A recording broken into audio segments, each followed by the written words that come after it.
So it's about 1 something in the morning. Managed to get about 5 hours of sleep. Got in bed around 6 when it was still fully daylight. But I did manage to get some sleep. I don't know how much exactly, but I got up around 12:30. Was hoping to just be up and at 'em, out, boom, on the road by 1. But I had to make a stop and it took a little longer, so I'm a little behind schedule. But it's about 1:40 in the morning. I'm on the highway heading to my research mountain. Sasquatch Mountain, I guess is what I should be calling it nowadays. There's some areas I recently found that had brand new activity. Major trees had been pushed over and not just pushed over, but pushed over and intentionally wedged between other trees. It was real amazing. I mean, for me, it's no question that they were done by Sasquatch, but obviously the naysayers, they can come up with whatever creation they want. But it was just amazing to find it. It was Tree Break Alley, an area I've been watching quite heavily, monitoring, investigating, and to come in right in the heart of hunting season, when I thought that the Sasquatch had moved out of the mountain for hunting season. They were just blatant in my face. Here's a message for you. We don't go nowhere. Hunters aren't chasing us off this mountain. I mean, it's just amazing, you know, that they could come in there and make all that noise. And who knows, maybe they do it silently. I don't know. But there's hunters all over that mountain, and there they are building, you know, tree structures. Not even far off the gravel road. But it just showed me they're there. They didn't leave. That is their ground. And so anyway, I got a brand new camera. I dropped almost $2,000 at the camera store. Actually, probably was $2,000 with the extended warranty and extra batteries and all this, but I'm pretty proud of this thing. It's a Sony RX10 number 4. It's a pretty badass machine. It's supposed to be, you know, one of the leading cameras that people want for wildlife and quick shooting and stuff like that. It's it's a pretty high-tech piece of equipment. I'm learning it, which I'm horrible with tech. And I mean, everybody tries to say they're horrible with tech. I am beyond horrible. Like, I am mentally handicapped when it comes to technology and equipment like this. So I got a lot to learn, but that's why I'm going up. Like, screw it. I don't have work today. I might as well do something productive.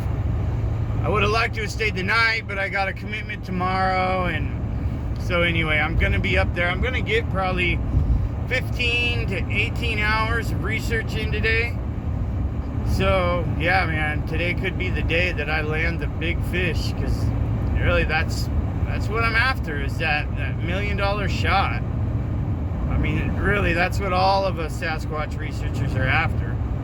Even the ones that try to claim, oh, I'm not after fame, I'm not after money. Like, you're not going to get famous and rich doing this, but if you get the right picture, you are going to get some recognition. You're going to get your little 15 minutes of fame. You might get some money even. So it's, you know, I'm pretty excited with the new camera, and I'm really going out there, and I'm optimistic today's going to be a good day. I got 3 more game cameras I'm going to be installing. That'll put my game camera count at 13. 13 freaking game cameras scattered across my research area. A couple of them are in some pretty shoddy locations. I would like to move them, but hey, you never know. Sasquatch can step into one of these weird line of sight of my cameras and boom. You just never know where they're gonna be, what they're doing. So really, a game camera in a stupid spot could be the one that lands you the big fish. But most importantly, I'd love to get footage, good, clear, raw footage with the camera in my hand. But you know, it's frustrating because as a Sasquatch researcher, you know, I study what other people have done. And, you know, of course, everybody says, oh, that footage is too grainy, that footage is too unclear. That's why my footage I already have of the Sasquatch I saw that started this whole thing, it's just so crappy. You know, it could be anything I'm filming. It could be a bear, it could be whatever. I mean, I know it was a Sasquatch because I watched it for over an hour, but I'm saying the footage is just not clear. But when somebody does, like Todd Standing or, you know, any of the more famous, more known pictures of Sasquatch, anytime it's just an excellent, clear view of Sasquatch, then you get attacked. Too clear, must be fake, yada yada. I mean, you're damned if you do and you're damned if you don't. But with the amount of research going on around the world, the amount of people doing this, I mean, the evidence is compiling. If you don't believe in Sasquatch at this point, it's because you just don't know what has been discovered, because for some reason it's not something the mainstream news covers or talks about. But I mean, the DNA evidence proves that Sasquatch exists. There is a hominid, bipedal creature in the forests of the Pacific Northwest who has hair on it. Its DNA has been tested, and it is almost human. I mean, it's just amazing that that isn't more well known. That in itself is all you need to convict a rapist or put somebody away for life. All you need is DNA, and boom, they're cooked. They're busted. But for some reason with the Sasquatch thing, DNA wasn't good enough. You got DNA, you got 1 million eyewitnesses, you got 1,000 videotapes, you got a couple 100,000 photographs, you got footprints, you got hair and DNA. I mean, the fact that it is still a debate and something that is mocked, that Sasquatch doesn't exist, it's just frustrating. You know, I mean, I understand where people are coming from. Why hasn't a hunter brought one in? Why hasn't a body been found? And that is crazy. I mean, it really is. But at the same time, it's not that crazy. If these animals, or I mean, not animals, they're basically people. They got almost the exact DNA of humans. I obviously have came to recognize that they do something with their dead. They are a family unit, a tribal unit. So when somebody dies, they take it upon themselves to do something with the body. Bury it under rocks, dig a hole, I don't know. Maybe they magically just make it disappear into another dimension. I don't know.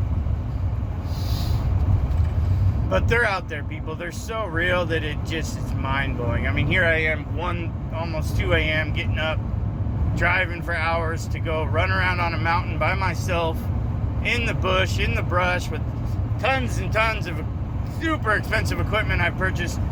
You know, like, I'm not doing this on a whim. I'm doing this because I saw one and I know that they're out there. And not only did I see one, but I've uncovered mountains of what I consider proof that they're there.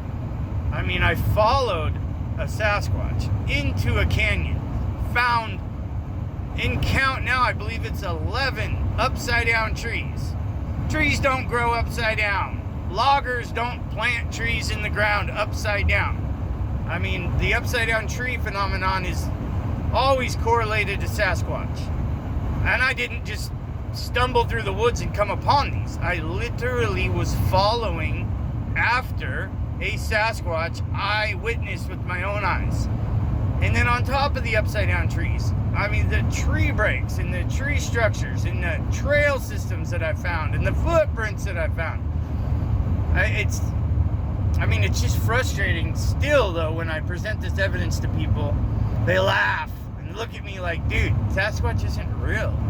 And it just, it makes me want to just grab them by the throat.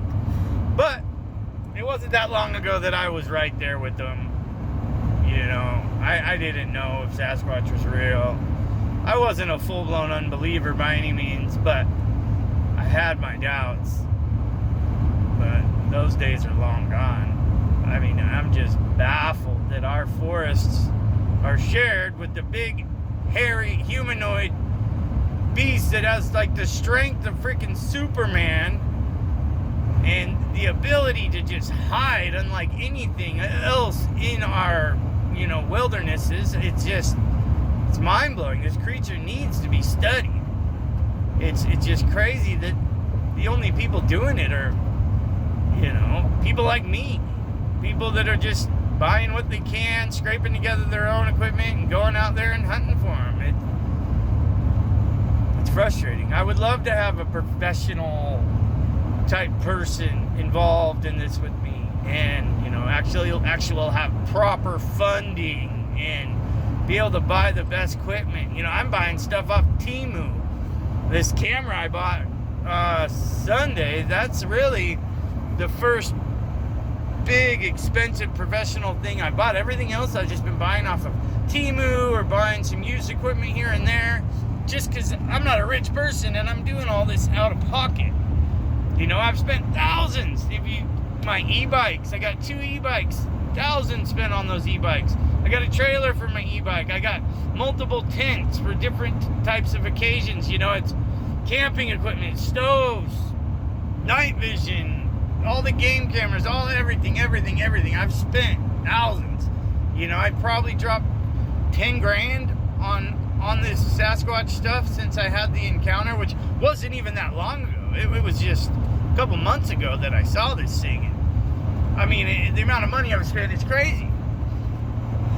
For someone, your average Joe. Most people don't have 10 grand to just throw at some hobby, But I'm hoping it'll come back. I'm hoping that I'll get that footage and I'll be able to develop some kind of means of this Sasquatch research that actually generates a little money. That's the dream. That's the hope. I might be crazy, but I'm going to pursue it. Anyway. Oh, it's almost 2 a.m. I got about an hour and a half of driving ahead of me, but I'll at least get a few hours of total darkness to do some hunting.